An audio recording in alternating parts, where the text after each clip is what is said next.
Hello, welcome to Unicorn Princess Tarot. So ito yung reading natin for Earth sign, Taurus, Virgo, Capricorn. Take only what resonates. Let's start the reading. Follow nyo ko guys sa Facebook, Madam P.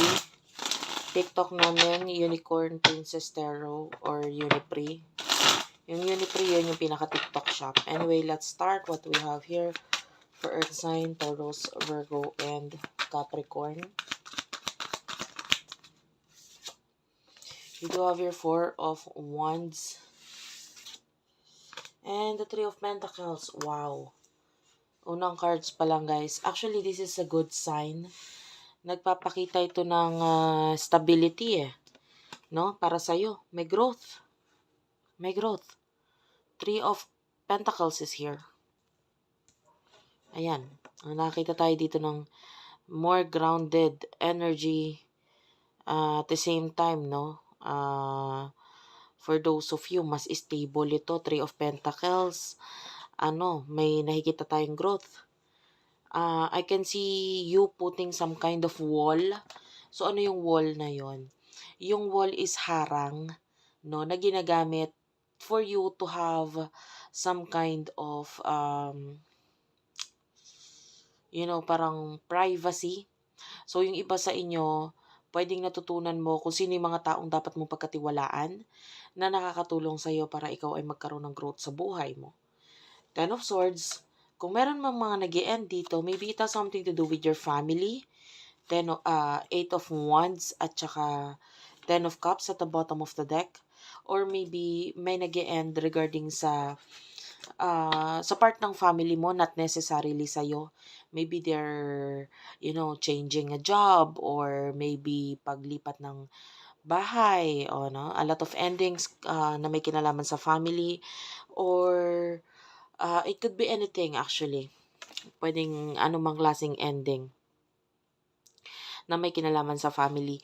But for you, yung iba, it could be a good ending, good or bad, I don't know. But regarding the endings, I feel like yung iba, walang kinalaman sa'yo, may kinalaman sa family mo. And yeah, this is like, this could be a reading kung na-experience mo yun.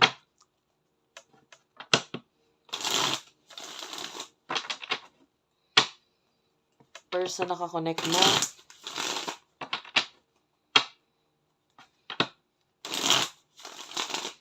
Person nakakonect mo for the sign of Earth sign.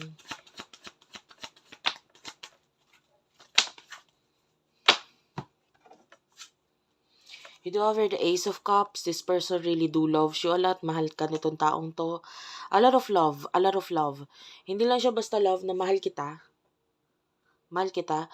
Hindi lang ganun. I feel like this person is dreaming of you. May times na nagde-daydream siya about sa'yo. Like with the Seven of Cups. May kita mo, this is your person. And then thinking a lot of things na may kinalaman sa inyo. Nag-i-imagine. And I feel like this person is manifesting you.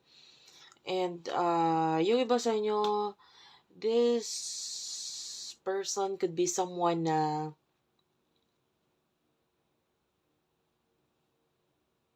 I'm feeling like may separation o may pagkakalayo sa inyo ng person na to. Well, wait, dalawa yung nakukuha kong energy. Yung isa ganito, nagkakaroon ng separation sa inyo pero mahal ka pa rin ng taong to. Yung isa naman is that you could be in a relationship or married na this is a person na to or merong stable relationship sa inyo and I see a lot of love dito sa person na to. That person could be a dreamer. That person could be someone na parang marami siyang gustong mangyari sa connection ninyo. Marami siyang cheche-boreche na iniisip regarding sa connection ninyo. Like, yeah, daydreaming. Anyway, ganito, dalawa yung energy. So, for those of you na you are in a relationship, we do have the strength here, the strength card. Malalim na relationship, matibay na relasyon ang nakikita natin.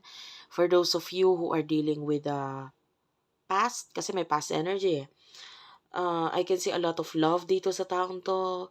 This could be a best friend energy with the strength card. I feel like natatakot siyang masaktan ka. Natakot siyang masaktan ka. You know what I mean? Kasi maybe alam niya sa sarili niya, that's my nature, ganyan ako.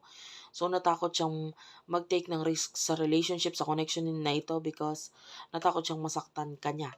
Like, wala siyang tiwala sa sarili niya. Okay? I-get mo yung point. But that doesn't mean hindi ka niya mahal. Mahal ka niya.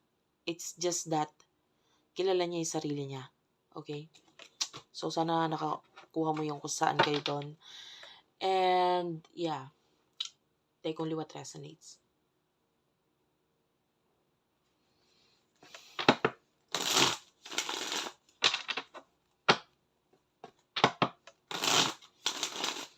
And also with the Lion, I don't know kung recently lang ba may mga pinanood ka regarding Lion movie, Lion clips, or ano tawag dito? Yeah, maybe sa Facebook ka ba nag-scroll ka, or TikTok, YouTube, may kinalaman sa Lion. This could be a reading. Or maybe you're wearing a shirt ngayon na may design ng lion. Basta may kinalaman sa lion, guys. Emotion ninyo sa isa't isa.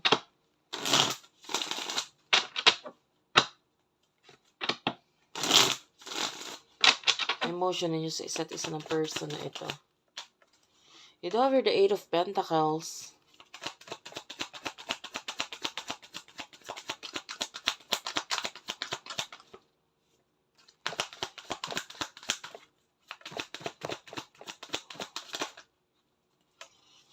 Ace of Pentacles and the Star. Major Arcana, the Star.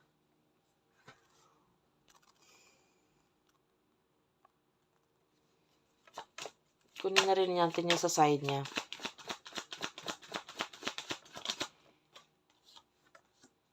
Four of Pentacles. Five of Wands. Why is the Five of Wands here? The Knight of Cups. Okay, kasi dalawa yung energy, no? Balik tayo dun sa you are in a relationship. Okay. Yung iba, matibay yung relationship pero may pag-aaway tayo nakikita dito. But I see love dito sa town. Mahal ka niya, whether nagkaroon ng pag-aaway sa inyo or what. Nagiging makasarili lang yung person na to, okay? And for you, I feel like you're focusing on your work, career, ganyan, and new beginnings. Kasi may pangarap ka. So, okay? And nandito yung main focus mo. But the Ace of Wands is here. Sometimes nagiging heartless or parang hindi mo na iniisip yung mga emotions, etc., etc. Kasi parang masyado kang, in a way, naging, I cannot say greedy pero you're just working hard, kasi may mga gusto ka pang ma-achieve, maabot. And yung emotions niya is hindi nakakatulong for you para ma-achieve yung mga bagay na yun. Hindi mo naman siya nakikita as a threat or what, or makakasira sa mga plano mo, but yung mga actions niya maybe, or yung mga um rason niya is hindi siya nakakatulong or hindi siya helpful sa relationship or connection niyo. Okay, para naman doon sa iba na dealing with their past or dealing with the person na may separation, pagkakalayo sa inyo. Emotions niya, of course, nabanggit ko na this person loves you. Ay, ikaw, nagpapaka-busy ka lang, nagpapaka-focus ka sa career mo, trabaho mo. Ayan, meron ka mga sinisimulan ngayon, you want something to happen sa buhay mo. And with the Star, may mga pangarap ka. You are about to shine, by the way. So, ituloy-tuloy mo lang, napapansin ka ng mga colleagues mo, ng boss mo, or with regards to sa business, yung mga clients mo, customers mo, you are really shining right now like the star. No, you are meant to shine. So, ituloy mo lang yung mga ginagawa mo. Oh, I'm sorry. I forgot to, medyo vulgar pala itong si Star. Ayan. Honestly, para doon sa mga matagal lang nanonood, alam nila yan. Kasi kino-cover ko kasi yan nag-aano si YouTube, bawal daw yung may mga picture na ganyan. But anyway, I'm just hoping hindi talaga niya nakita. Hindi mapansin ni YouTube yun. Okay. Kasi madalang naman nila mapansin. Pero pag napansin nila, talagang mag-aano sila. Mag-warn, parang ganun. Anyway,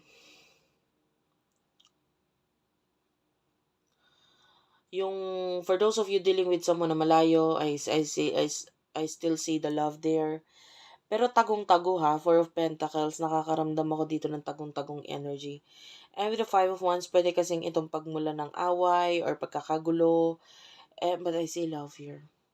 Kumbaga pag sinabi niya or pag pinakita niya yung love, I feel like may magagalit or may magiging gulo or away dito sa inyong connection na ito.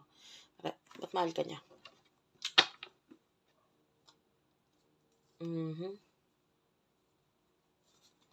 So, what will happen in the near future for you? Earth sign.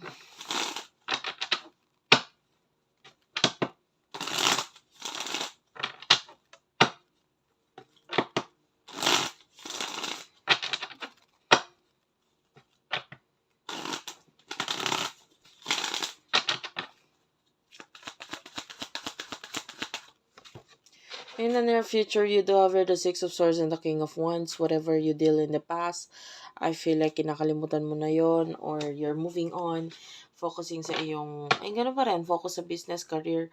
I mean, hindi ako nagtataka, you are an earth sign, you are very well grounded, 'di ba? So pagdating sa sa lahat, especially sa career, you want to focus doon sa parang pagtatanim sa career mo, gusto mo matibay yung pinaka pundasyon, no? Not unless na matibay na ito, hindi mo talaga ito titigilan. Focus ka talaga sa career mo na maging matibay at maayos. You are a grounded element sign, earth sign. So, Six of Cups, regarding the person in the past, yan, there's a spiritual connection sa inyong dalawa. So, tell me about this. Tell me about the past person. Near future.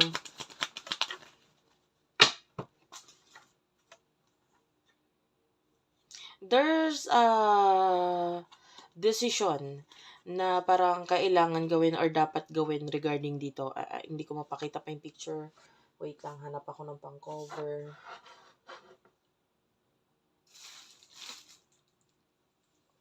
Medyo vulgar kasi din. Alam nyo na. Wala tayong pang-cover na naka-ready dito. Wait lang. Ito na lang kaya.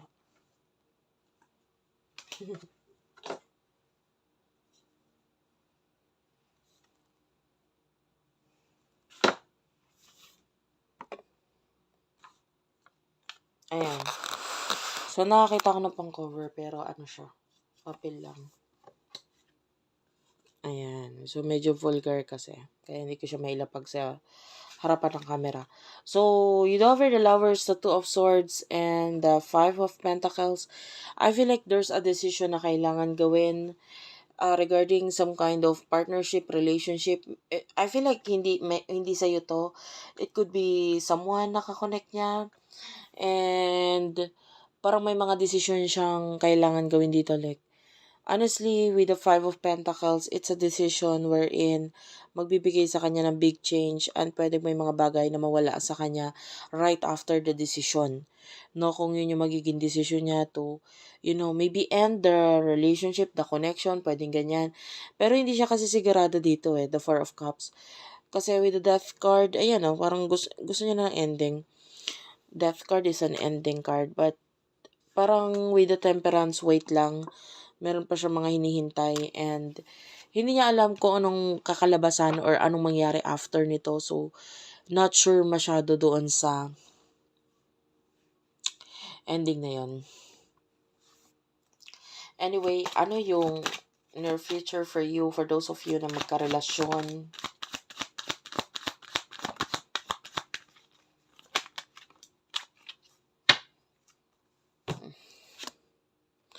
The Eight of Cups is here. In the future, definitely, Lalo na yung iba na nagkakaroon na ng pag-aaway, normal yun. Pero I can see another broken-hearted Three of Swords. This is broken-hearted energy yan eh. Coming from this person, either way, pwedeng masaktan ka ulit niya or ikaw ang makasakit sa kanya na ito over Six of Cups. Pwedeng yung pain is a past pain. Like, pwedeng may mga pag-aaway kayo in the past na hindi pa siya tuluyang na-closed. So, there's still pain na parang nandun pa rin na nakakling doon sa past. So, for what I can see here, there's a possibility of mag-resurface yung mga pain na yan, bumalik yung mga